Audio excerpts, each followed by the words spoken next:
So our speaker, as I said today, is Bill. And he's a caregiver, support group leader, and speaker. He's also Alzheimer's Association volunteer and caregiving consultant. His mother lost her home to Hurricane Katrina, and then her health and the ability to create art, and ultimately her life due to Alzheimer's. For almost 10 years, he was her primary caregiver and advocate. Is that a long time to live with Alzheimer's? That tends to be pretty close to average. Average. Obviously, there's some are shorter, some are very quick, some could be a lot longer, 20 years. Wow, really? He will be sharing his story of the journey with his mom and his experiences and things he's learned. And so it's exciting to hear because it's all good to know, either for yourself or for others that you network with and maybe other family and friends. He will provide advice on how to manage a loved one's needs. As a former caregiver, he helps families find ways to take care and inform themselves. I don't know about you, but when I jump into something new, I was sharing with Bill, I turned 65 this year, so learning about Medicare was new and scary. It's like, I don't have a clue what I'm getting, what I'm doing. And I got someone, not a caregiver, but someone who came in and gave me great advice and is helping me on this journey. And now when I'm looking at Medicare stuff, it's like, oh, it's not so foreign. So that's what Bill's going to do with us today. It's not going to be so foreign if this happens to come across your path on your journey of family or friends or yourself. He's going to talk about self-care and prevention of healthy choices for yourself as a caregiver, along with those that you're taking care of. Experiencing the issues firsthand, Bill is a guide for families, for caregivers. He helps families cope with dementia care by coordinating and collaborating with your support team on a full range of issues. Bill has completed several caregiving courses through the Alzheimer's Association. Is studying right now, right? To become a certified... I'm taking the test tomorrow. Oh. And earned business degrees from Boston and Portland State University. He has background in financial services and state government with a primary commonality of customer service and helping others. He has lived in the Portland area for almost 35 years and lives with his wife of 39 years. This was something I liked, the next one though too. Actually, I don't know where that came from. That's not me. The last part. The veteran? Sorry, I'm not. I thought for sure I got, maybe, I know where it came from. We have a template that we use, and that's on the template. I just used it so I could follow it. Yeah. It's off to the guys. Thanks for correcting me on that. Well, he looks like a Navy guy. Well, you did. Well, I was with him last Sunday at the game up in Seattle, and so maybe it rubbed off on me. Now that you say that, I know who it was too. Well, sorry about that. That's okay. Mistakes. No problem. Yeah, but thanks for catching that. Please help me welcome Bill. Thank you very much, Dan. And actually, I have nothing else to say. You told me that was my whole speech. Let me get out of the way here. So you want this? Push that one yeah. to the other picture. At some point. And just stand to the side a little bit. That helps for viewers. So I'm Bill Cohen with Cohen Caregiving Support. And like the question says, how many of you have been or know somebody who's been a caregiver for a loved one living with dementia? Most of you. So when you think about them and how they're feeling, what words come to mind? Frustrated. Yeah, overwhelmed. Mm-hmm. Angry. Lost. Mm-hmm. Exactly. So, and here's part of the reason why. And I'm going to make sure I say these statistics right so I don't say it wrong. Did you know that there are over 15 million Americans, unpaid family caregivers, taking care of their loved ones with dementia? And that represents over 230 billion with a B of unpaid care. I mean, if they weren't doing that, we don't have the money. How could we take care of that? Closer to home, see if I can get this a little, scroll okay here. No, it's not going to. There we go. Washington, I won't give you the Oregon figures because we're in Vancouver. Over 150,000 people in Washington state suffer from Alzheimer's disease. Remember, Alzheimer's is just one form of dementia. And over 300,000 unpaid family caregivers caring for them. And of course, that's going to represent millions of dollars also of unpaid care.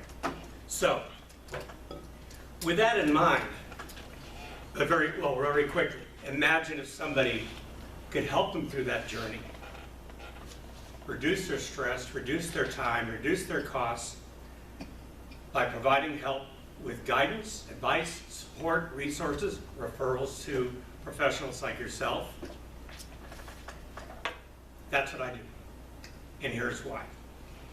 15 years ago, if I had told you the following scenario, I would have told you, you're crazy. Here's why. Around 2004, my mom was living in Biloxi, Mississippi. Obviously, I'm not from there. I'm a New Englander. She was showing signs of something. She was in her early 70s. Confusion, paranoia, not taking care of the house, not taking care of the finances. She was in the caregiver role for my late stepfather. So she was stressed. She was getting worn out. She was isolated a few miles off the Mississippi Gulf Coast. They were living in a semi-rural area. So we knew something was wrong, but we didn't know what. We were speculating that if my late stepfather passed away or went into a care community, would she bounce back? We never got that opportunity. As you've already heard, what happened in the Mississippi Gulf Coast in 2005? Katrina. The same house that survived all the other storms, even Camille, some of you may have heard that before, was completely swept away in a storm surge, 5 miles inland. It was the back bay of Biloxi and a bayou. In fact, recently, the property just got rebuilt. It's been sitting vacant, a slab, ever since. Amazing. She was fortunately evacuated herself with my brother. Part of this, long story short, she was on the East Coast with a couple other family members. I started attending a support group in Tigard, which to this day I'm a facilitator. I started talking to a care community in Raleigh Hills, where she ended up, because she, needless to say, her health went down very quickly after seeing her home gone. She completely expected to come back to that house. So the trauma just exacerbated her condition. So it was becoming increasingly obvious that she had a problem. 2 years later, I moved her out here.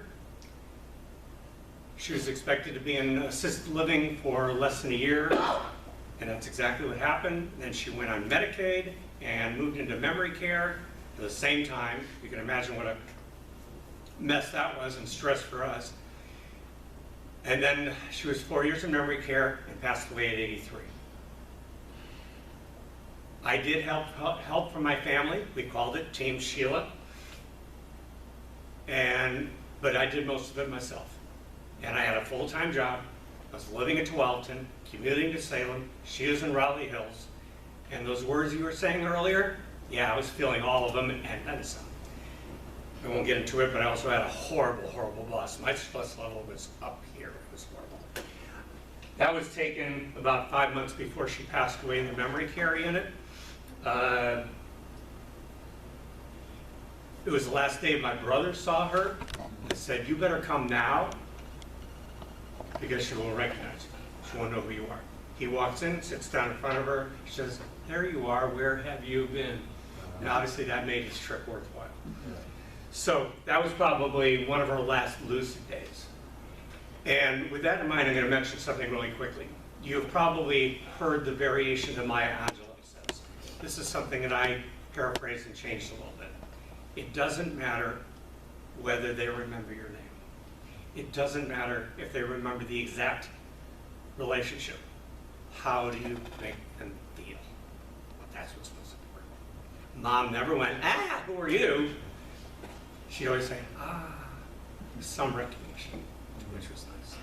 Yeah, she had her moments. We had a good relationship. She was the up and down. I used to say, it's kind of like Forrest Gump with a box of chocolates. I never knew what I was going to get.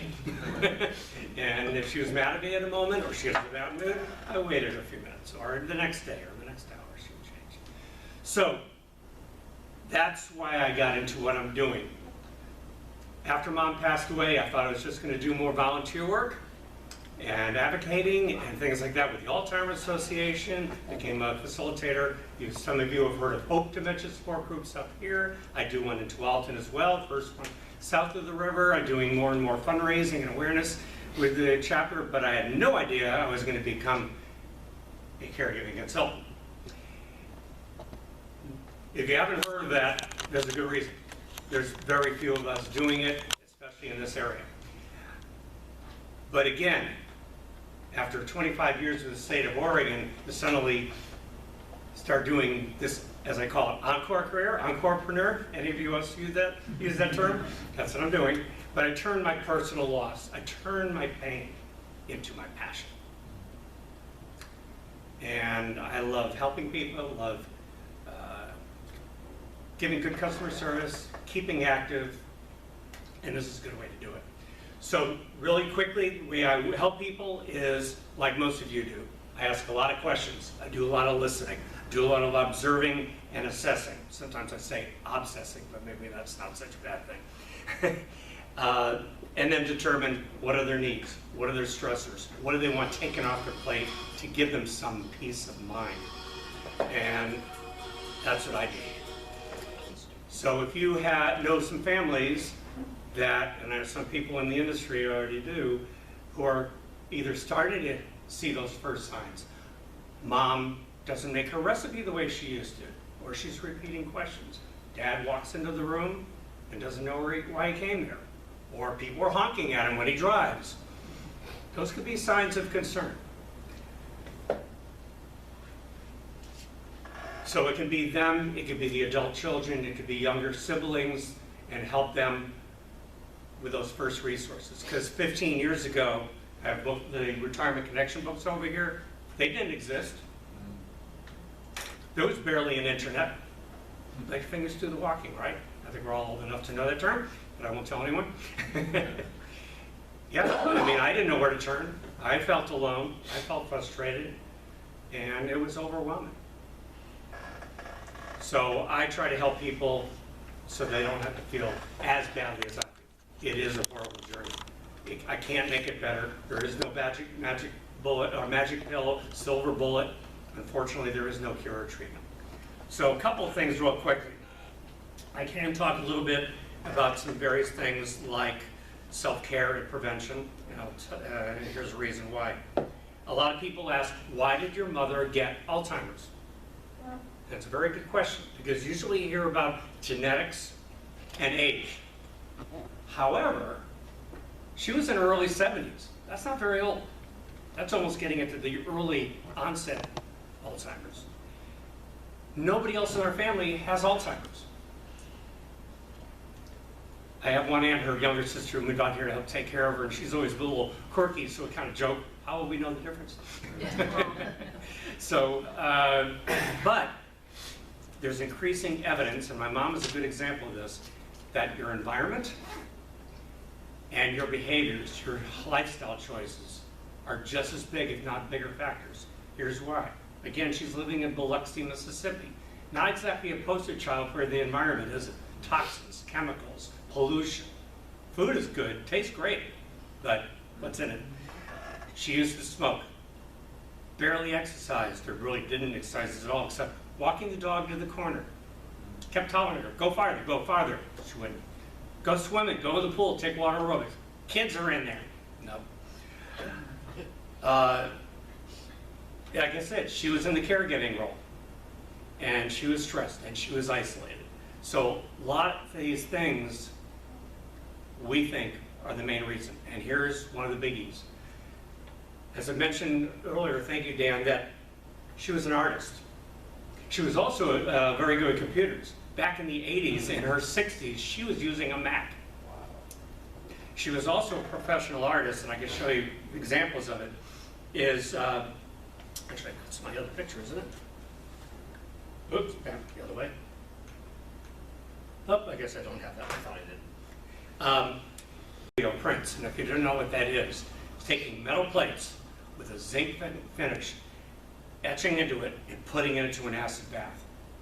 So we think those heavy metals and those chemicals may have been a very big factor. Very good for you. Oh, yeah, really. So, all those other factors are probably good reasons. So what I usually talk to people about is, most of your environment, you can make some choices. You can avoid some things. Not everything. You'll go crazy if you try. You'll end up in a bubble, right? You can try to be physically active, mentally active, socially active. Stop eating the junk food. Maureen could talk about this for a couple hours after me, right? Stay away from the bad carbs, the bad fats, the preservatives, the junk foods, the excess sugar. We all know about alcohol and smoking. But things like that, by adopting better choices, even though there's no cure or treatment yet, we can probably slow it down, prevent it, delay it, while we're still trying to find a cure. So we'll talk about that some more. So what I'm going to do now is find a seat. And this is not so much about what I want to talk about anymore. It's what do you want to know? What are your questions? What are your concerns? What are your issues? When you heard about caregiving or Alzheimer's, so I try to stay in line of sight more than others. And I'll try to answer your questions, and I will admit that if I don't know, because I'm not a doctor, I'm not a geriatric care manager, etc. So, yes. How to get it started, since Sure. it's totally my life. So I have two questions. So my daughter, her sorority, Sigma Kappa nationally adopts Alzheimer's. And so she was the vice president of philanthropy, and she's a little bit competitive. And so she won first place 2 years ago. She's fifth in the nation, so it's in her heart. Mhm. She's in Spokane this weekend, leading the walk. Excellent. And yeah, like she's really into it. But she got attacked by some protesters who were adamant that vaccinations were affecting Alzheimer's. I think they were way off. Have you ever heard that? I think what they're thinking about is autism. Uh-huh. Not I thought so. I Alzheimer's. thought they got their A's mixed up. There are some other possible risk factors, like not getting enough sleep, and some other factors, but no. Vaccinations do not Just cause wanted to Alzheimer's. put- There's yeah, no well, they evidence. did get rid of the If Maureen would like to chime in here, go ahead. I'm just gonna say, some of the vaccinations have mercury or other metals in them, and over time, compared to the rest of the exposure we're getting, it may not be that big, but there may be some minor contribution. Or if somebody has a predisposition or sensitivity or something that sets them up to be more sensitive.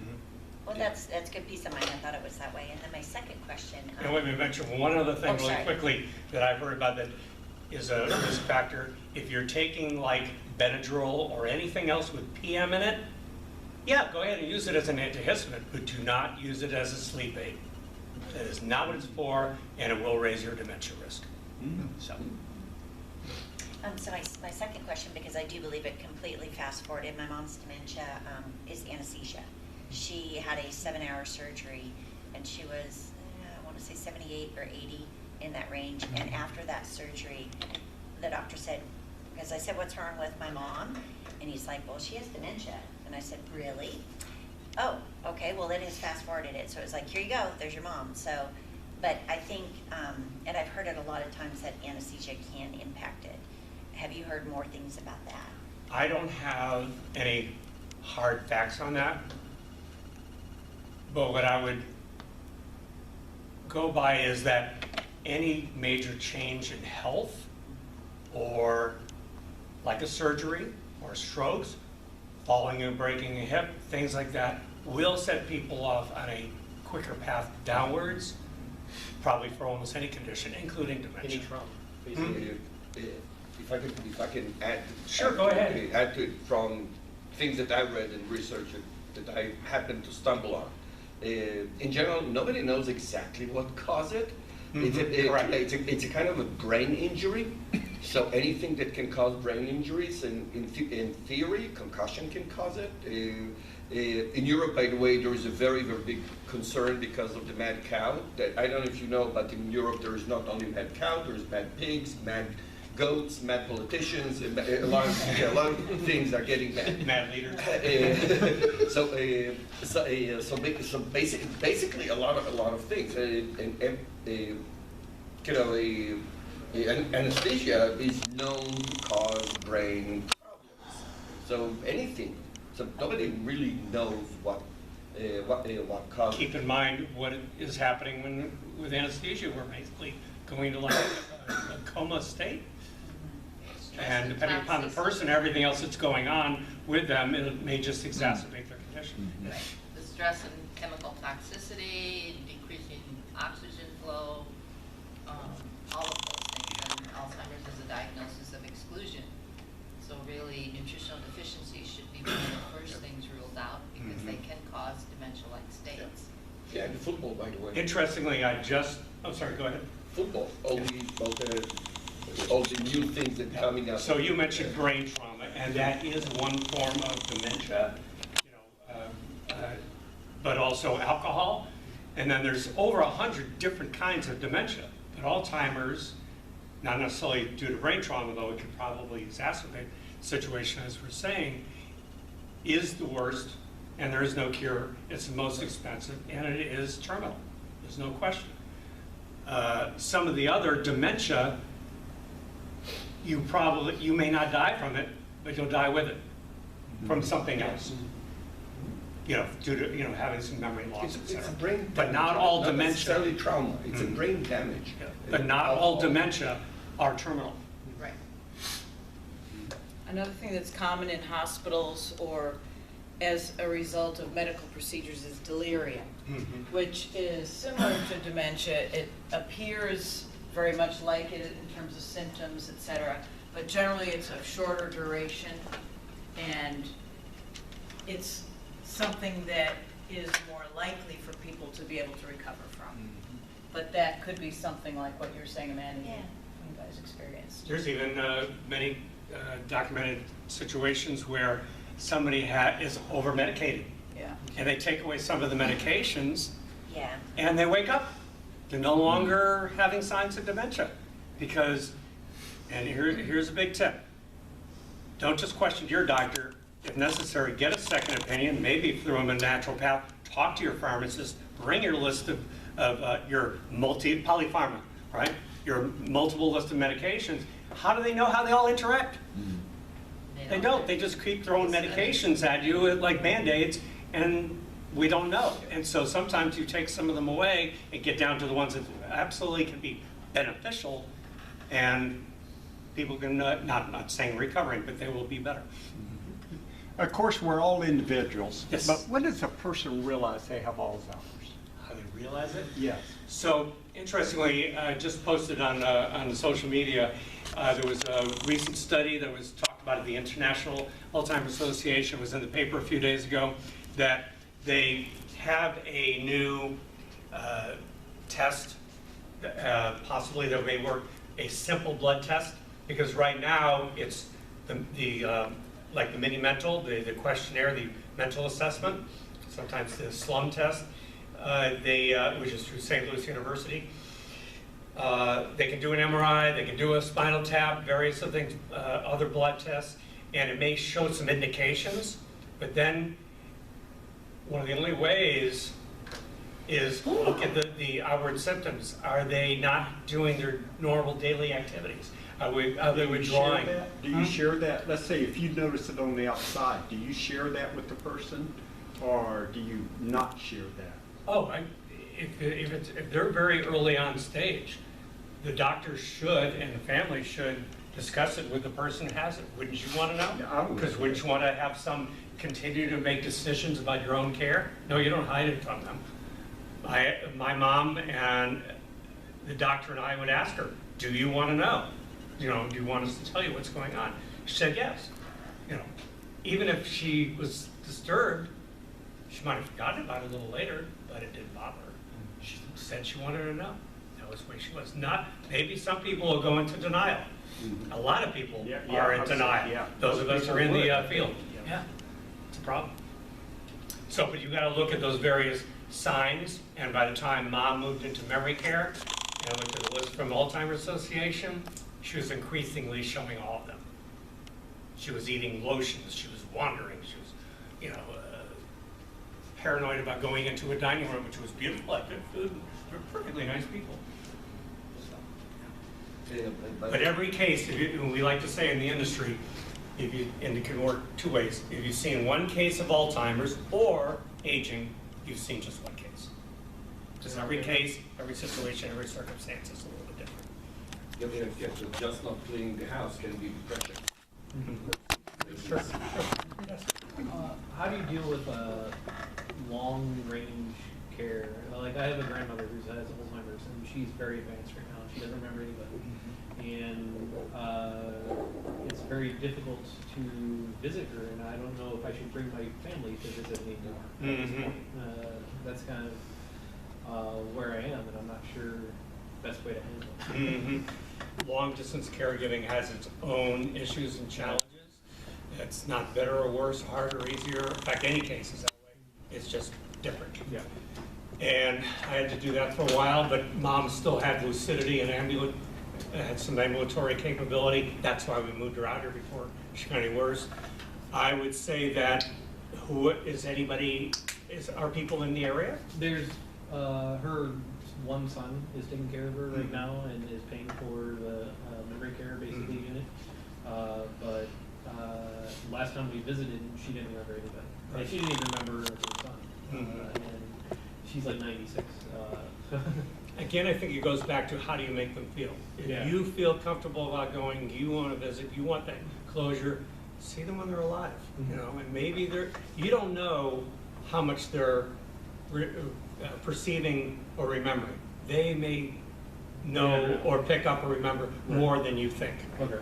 Which is why, like when Mom was in hospice, and I won't say the name of the hospice agency because otherwise they did a fine job, when she was in her care, in the memory care, is the nurse was talking right in front of her, right in her room, said, can we please step outside? I don't know how much my mom understands. Yeah. I always assumed that she was picking up on something. The last night I had my brother call so we could, you know, essentially say goodbye. And I said, doesn't matter if she responds, just talk, just talk. And because of that, I think, and my aunt left, and I moved to a bed away from next to her, that's when she let go. On some level, I think she felt she could let go, it was time to say goodbye. Wow. Yeah, and I'm glad I was there. I So- did the same thing with my dad. He had cancer. He didn't respond, but I talked to him and told him how much I loved him. Yeah, yeah, exactly. But for me, it was good for me. Yeah. It's both, because again, you have no idea on what level they're understanding or hearing, listening, anything. I was just gonna say, similar to coma patients, we are multidimensional and we have a spiritual aspect, and Yes. so that even though the mind and this level may be affected on that higher self level, that inner being, they're absorbing it, they're feeling the love, whether they can communicate out into this reality or not. So yeah, it's important, especially for the people that are having to say goodbye or to deal with it, to do what you feel you need to do for yourself, because that's part of self-care for you too. So we do have another question, time for another question or two. But what I wanted to point out is that this is somewhat, even though none of you, or I don't know if any of you are actually dealing with it hands-on right now as the caregiver, except from a distance, but this is similar to what I do with the support group. We just go around and share. It's a safe, confidential environment. Sometimes, especially Hope likes us to do this, where we'll do something educational or informative. A lot of times I'll read from a gerontologist who's on the East Coast who has some wonderful blogs, and I share with people and it becomes room for discussion. Sometimes it's just sharing among each other. But people keep on saying that I'm glad I come. I always learn something. Every time I come, I just feel better. A lot of times we have to have the tissue out on the table, especially the newcomers, because they suddenly realize, oh my God, I can let go. I'm around my people, around people who understand. I'm not alone. Not alone, exactly. So I also do what's called a memory cafe. Anybody ever heard of those? So it's basically a social hour for the caregiver and the care recipient.